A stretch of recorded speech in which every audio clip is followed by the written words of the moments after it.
everyone, and welcome back to Refugee Matters, a series where we unpack topics that impact folks of the refugee experience and those who have experienced forced displacement in the U.S.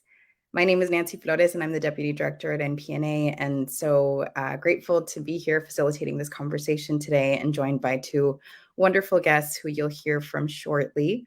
Today, we're going to be discussing a really important and timely topic. We're going to be talking about immigration narratives. How is the world talking about the current state of immigration and refugees and asylum seekers, and how this affects our communities? We'll also be sharing messaging guidance for communication experts from communication experts in the field. Since the end of Title 42, we've seen media coverage that negatively depicts people seeking asylum. And this has been problematic on so many levels, right? There's a lot of misinformation that we know is being shared and echoed. And in today's segment, what we want to do is really tackle these xenophobic messages that are often based in lies and fear-mongering, and really learn about the ways in which we can challenge these anti-refugee, anti-immigration narratives. And how we do that is by uplifting stories that accurately reflect the depth and beauty of our communities. So I'm very excited to get into this topic. And joining me today are two of our wonderful speakers. So I want to tell you a little bit about their backgrounds and the expertise that they bring into this space. So first, I'd like to welcome Kate Brick.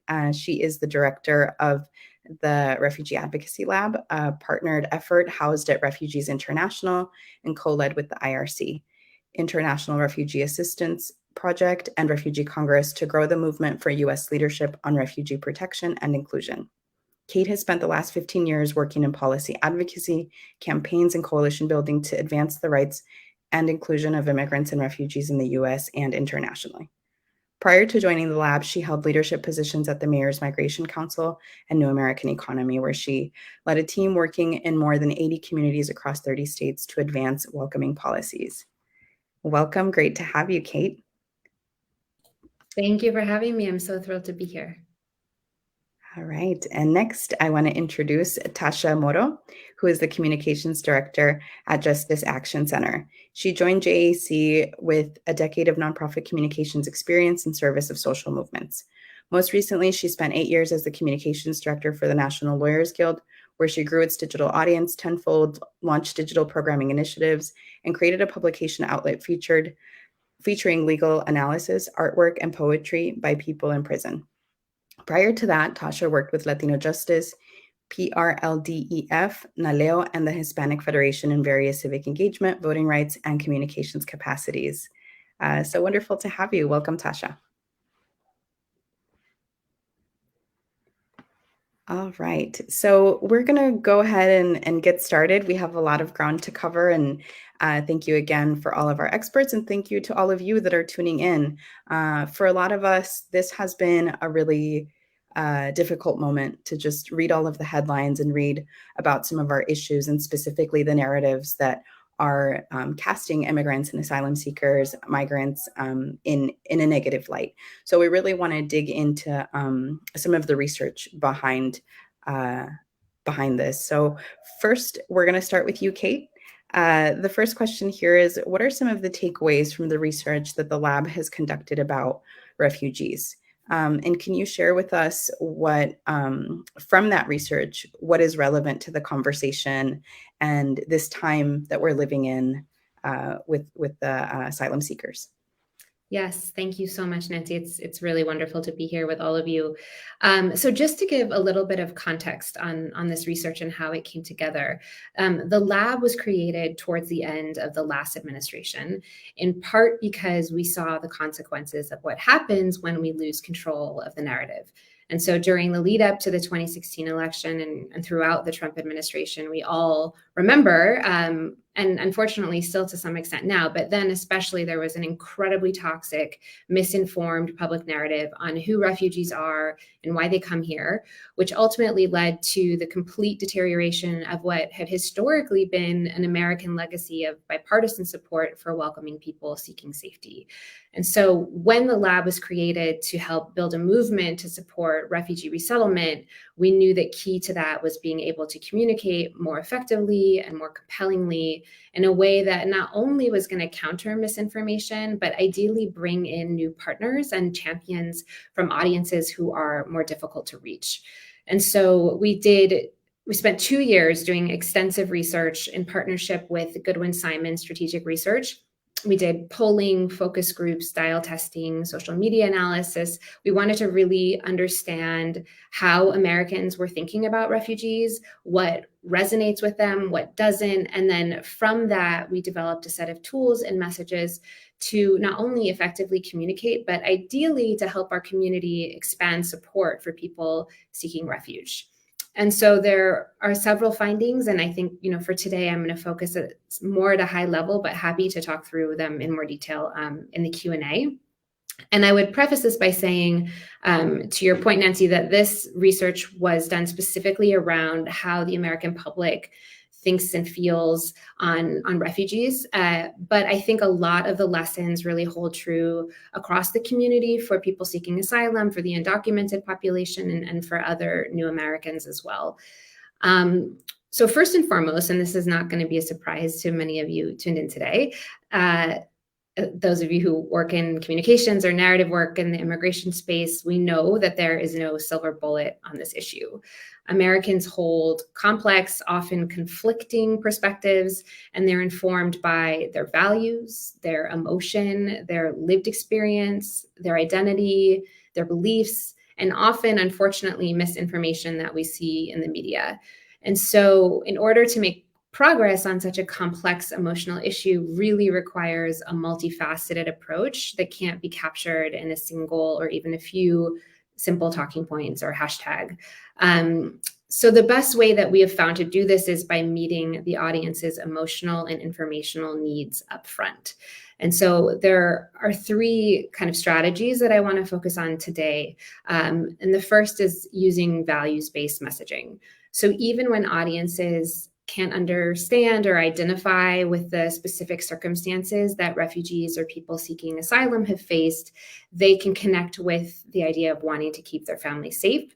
And we tested shared values that really, really resonated with the American population that we surveyed, and that was rising to the top of several were freedom, community, family, and resilience. So really using these shared values in our messaging can be effective. The second strategy is providing information, insight, and context that can help to correct flawed assumptions that people have about who refugees are, who people seeking asylum are, and also to fill knowledge gaps, because we found that there are so many misunderstandings. People don't know the difference between a refugee, an asylum seeker, and an immigrant, what the process is for them to get here. And so grounding people in what the reality is, it can help level set. And part of that, I think, and specifically as it relates to refugee resettlement, is explaining how people got here, the extremely intense and complicated process that exists that involves years and years of vetting and people having to wait to come to the United States through this very structured process. And then also really focusing on what their lives are like here in the United States. And that sort of leads to the second piece, which is that it's really important to talk about the full arc of someone's life, not just their moment of need. And so that also helps to sort of counter misperceptions that people have that, people are in a constant state of need, that they're a drain on resources, that they're not contributing. We all know that that is definitely not the case. And so it's helpful to contextualize and localize the conversation with who people are, what they do in their community, where do they work, where do they go to school or send their kids to school, where do they worship, making this feel more tangible as opposed to something that seems really unrelated to them and their and folks' daily lives is very helpful. And then related to that also is acknowledging that people have concerns, even if they're unfounded or misinformed, and then really providing a clear solution for what we want to see. So an example of that at the lab, a lot of the work that we do is at the state level. And so to this concern that people have, there's a sense that, people coming here aren't contributing. We talk about, the many, many ways they are contributing as taxpayers, as business owners, as employees, but also what some of the barriers are that are preventing people from really thriving in their communities by not having access to the workforce for various reasons, not having access to higher education, not being able to communicate because there aren't services in multiple languages, for example. And then we'll provide very concrete solutions for what needs to be done to address that. Then the third point that I would highlight today is that the messenger really, really matters. So we found that when people with lived experience share their stories, they are by far the most impactful messengers. And I think that really speaks to how Nancy opened this. And within this, it's really important to elevate a wide range of messengers to show that there are so many different experiences of what it means to be a refugee or what it means to be someone seeking asylum. And just anecdotally from the research that we conducted, we saw a dramatic shift depending on who the messengers were. We saw an 8 percentage point drop among respondents who thought the US should decrease the number of people that we welcome as refugees, and a 19% increase among people who thought that the US should increase the number of people that we allow to come here seeking refuge when the person speaking was someone who had lived experience. So, this with I think this together with using messages that are grounded in shared values is specific. While the research was specific to refugees, I think cuts across and can be used as a strategy for the work that we're all doing, regardless of what population that we're talking about. Personalizing and humanizing the experience is really critical. So I'll leave it there. Thank you. And I love I want to pull at this thread a little further, just the humanizing, right, of folks that, like, I consider myself, a first generation person whose parents are immigrants. And, I think that I was having a conversation with my family about, the photos that we're seeing and what's happening at the border with the asylum seekers. And it's like, we're not like two different groups, these newcomers and the folks that have been here. My mom, I think, said it really wonderfully. Well, she said that was me, that was me in a lot of ways a few years ago. So I think about how important it is for us in the immigrant advocacy space and refugee advocacy space to really not give in to that othering, right? Like, we can't other within our own community, right? If all we have is each other, right? Sometimes it really feels that way. So I want to pull on that a little bit more. I know that the lab has done some polling recently, one on refugee resettlement and the other one that was just released this week on access to asylum. So as we're talking, now living in a post-Title 42 world, what are some of the biggest takeaways from these polls that you can share with us? Well, yeah, the timing of this conversation was so perfect for the poll that we just released, but it was built upon a poll that we did towards the end of last year, and then we re-upped it again a few weeks ago, and the findings were really encouraging and validating, especially when it comes to our approach of centering people who have lived experience as key messengers and as impactful messengers. So in the fall, we conducted a poll of more than 1,000 likely voters, and we wanted to gauge at that time support for refugee resettlement. So the question was specific to, do you support the United States having a program to resettle people who are seeking safety? And what we found then was that the vast majority of Americans, 71%, support resettlement across the political spectrum, across age, educational background, religion, race, and that included 60% of Republicans. And this finding was really consistent, actually, with polling over the years around American public attitudes towards resettlement. But what was new and really significant was that number of 71% support jumped to 89% if the person reported to know somebody personally who's a refugee. So this really, really speaks to the power of people with lived experience as messengers, and why storytelling and building those personal connections is such an important strategy for this movement. So that was conducted at the very end of last year, and we just did another round of polling a few weeks ago. It was conducted actually the week after Title 42 was lifted. And in this poll, we were able to add a question. So we added a question around access to asylum. We asked whether people believed that those seeking safety should have the ability to request asylum at the southern border. And we specifically said the southern border, not just sort of request asylum. We wanted to understand how people were thinking about the border in this moment of sort of the peak of the Fox News border crisis chaos narrative. And in this moment, we found that the majority of Americans, 55%, do support the ability to seek asylum at the US border, at the southern border. And when we break it down by party, we see that that is 77% of Democrats, 55% of independents, and 34% of Republicans. We also saw that there were large swaths of support among young voters. So people under the age of 45, there was 62% for asylum, access to asylum, and 65% of Black likely voters also support access to asylum. So in terms of what does this mean, I think that despite this pervasive narrative that we see that the border is being overrun, that the majority of Americans still believe that we should have access to the right of asylum, and the vast majority of Democrats, which I think is really important for us to send that message to the Biden administration as we continue to see kind of more and more retreat from what is currently or was originally the law that allows anyone to access asylum or to seek asylum at the border. As we see that protection eroding, I think it's important that the Biden administration knows that his base still fully supports that right. All right. Thank you so much for that insight and for the great work you all are doing at the lab. I want to turn the next question over to Tasha.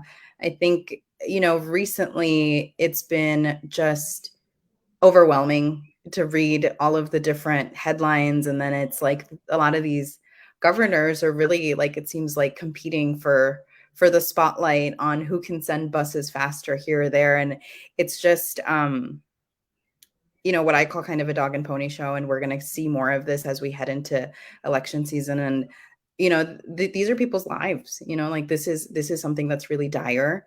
And it's so shameful to see that politicians are really making this an opportunity for political stunts.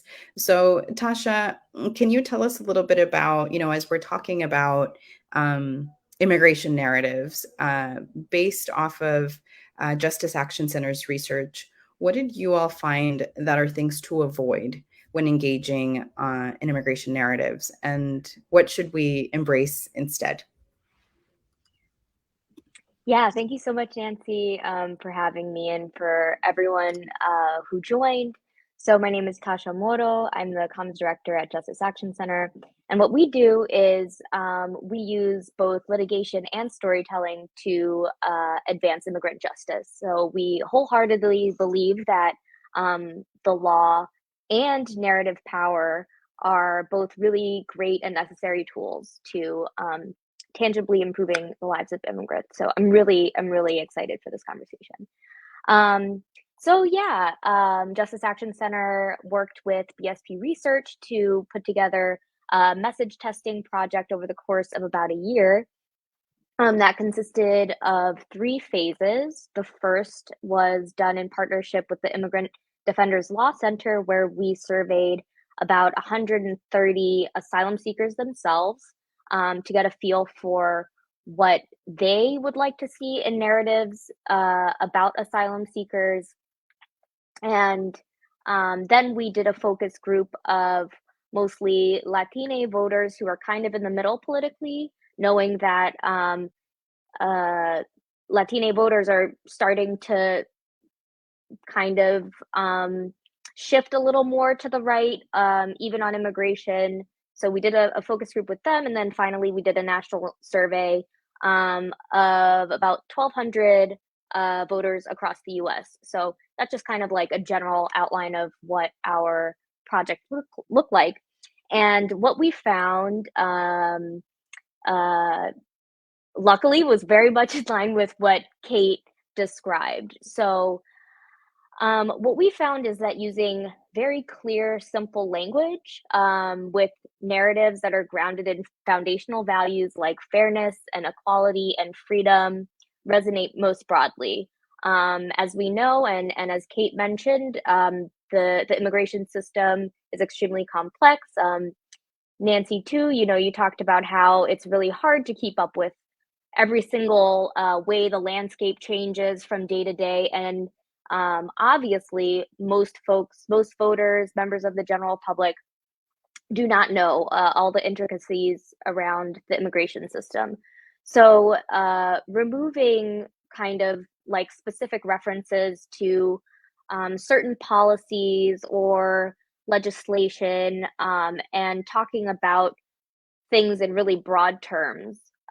So instead of, just talking about asylum, talking about seeking safety or seeking freedom, is another way to kind of have folks separate these human experiences we're talking about, from this really political, contentious issue that's been, in the headlines so often. So that's one thing that's really important.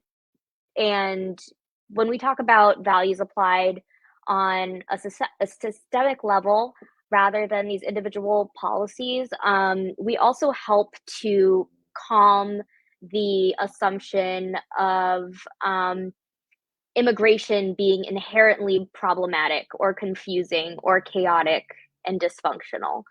We kind of want to calm the audience's expectation that, from what they've heard in the news a lot, that there is just absolutely no solution to immigration challenges, and that there's no way forward. This is what we want to combat with this values-based, clear messaging rooted in values.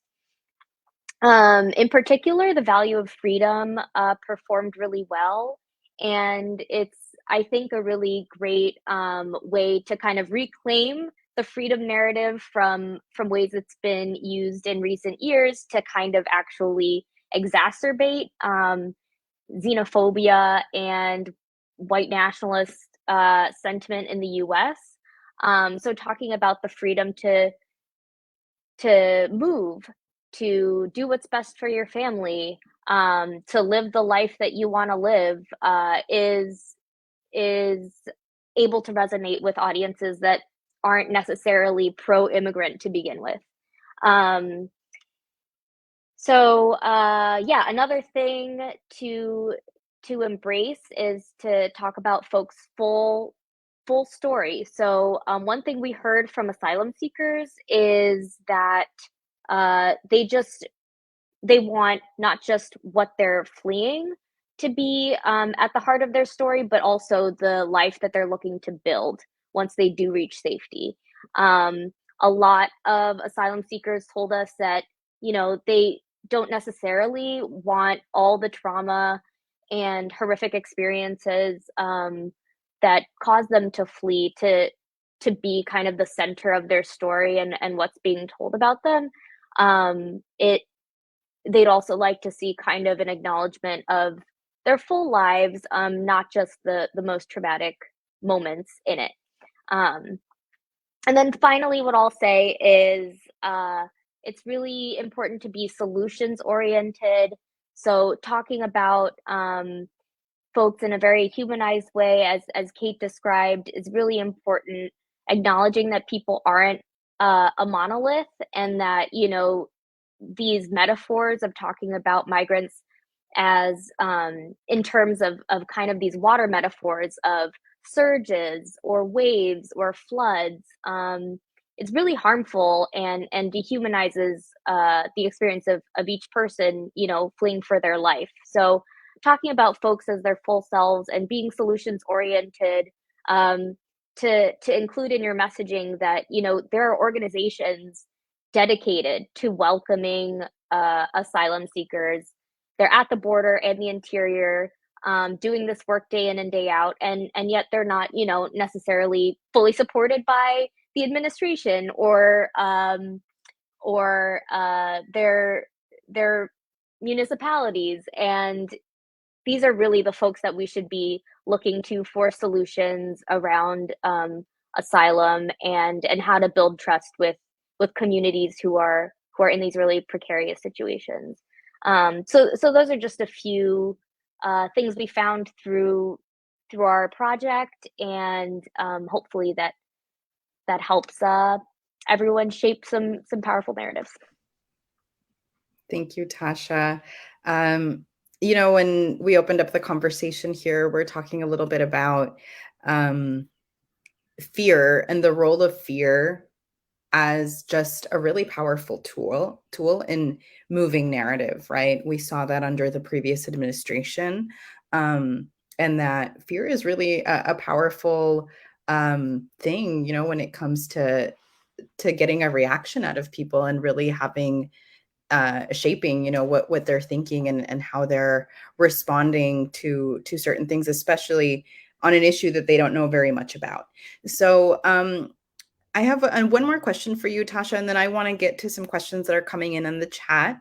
But going along with fear, we also see a lot of these narratives really come from a point of scarcity. So how many of these anti-immigrant narratives are centered around scarcity and argue that we don't have the resources to welcome asylum seekers?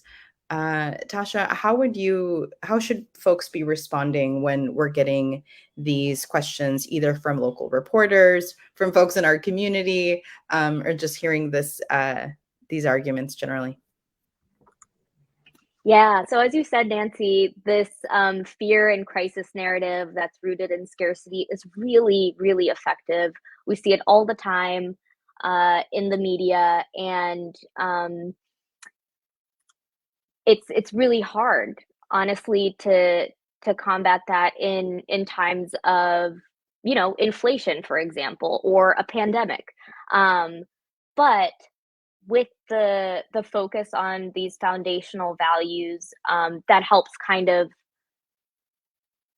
allow for a more growth mindset to evolve.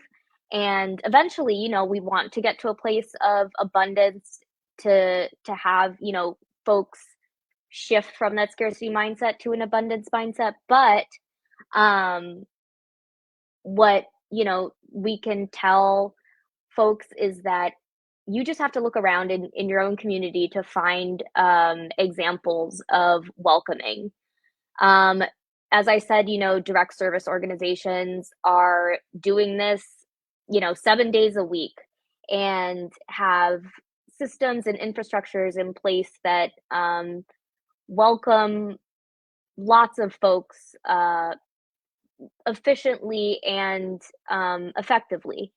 And aside from, NGOs, we have everyday Americans through humanitarian parole programs, for example, uh, offering to sponsor their global neighbors um, to live in the U.S. So, for example, there was the Uniting for Ukraine humanitarian parole program that was launched under the Biden administration and resulted in tens of thousands of Ukrainians being um, welcomed into the US. And now there's the humanitarian parole program for Cubans, Haitians, Nicaraguans, and Venezuelans, which has garnered 1.5 million applications from American sponsors who are raising their hands to say, I'd like to sponsor someone, whether it's a family member, a friend, or even a stranger, to come to the U.S. for 2 years, and I'm able to, support them to do that. That is, you know, uh, these are private sponsorship programs that have gotten a tremendous level of support from everyday Americans, and so we have those examples to look to know that folks are ready to engage in this work and eager to do so. Nancy, the example of having mayors busing migrants in these political stunts to other cities. Whenever that happens, there's you know spontaneous group of volunteers that comes together, figures out what these folks need, and helps them in their next step on their journey. So I think it's something that's not as prevalent in the media, of course, because the success that they have with these crisis and fear-based narratives. But if you take a look, for example, Welcome with Dignity features Welcome Wednesdays, where they highlight examples of these types of everyday efforts for welcoming every Wednesday. And so I think it's a little bit harder to find in terms of, you know, mainstream media, but the desire and the willingness to welcome folks is already here.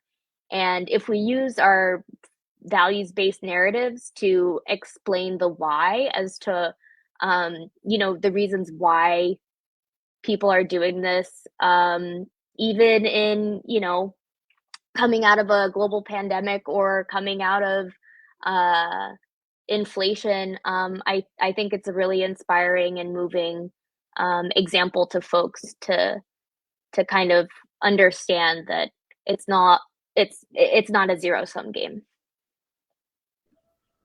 Thank you. Thank you for those questions, for answering those questions.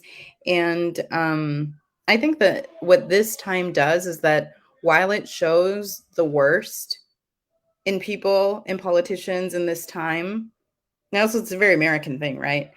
At the same time, it also shows the best of our country, right? It also shows like there has always been that resistance to, you know, these really horrible policies, and I think that we can't let that not be visible, right? So I appreciate that very much. We are going to go with a question that is in the chat here. So Paul is asking, and this is for the lab, did you compare the results with how Congress voted when it comes to funding refugee resettlement? So I'll have you take that question here. I mean, I think that there's a broad theme that we see across this issue, which is that public opinion polling is not reflected in how Congress votes typically.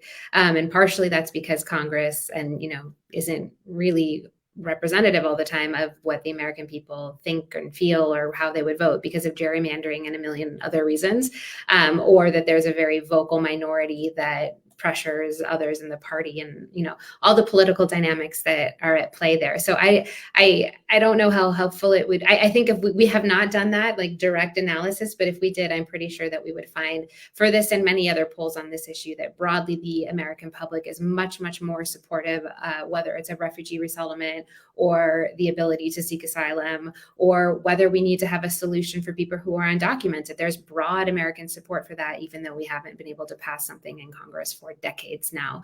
So I think it's really highlighting to members of Congress in their districts that this is what their constituents want and believe in, and continuing to echo that message. Great. And in the interest of time, we're getting more questions, but we can't get to all of them. So I'm going to close us out with a very broad question for the both of you, and perhaps we'll touch on what folks are asking here in the chat. So the question for both of you is, what is one thing you want people to take away from this conversation? We'll start with you, Tasha. Yeah, so I think generally, one thing to take away is that everyone has a story to tell.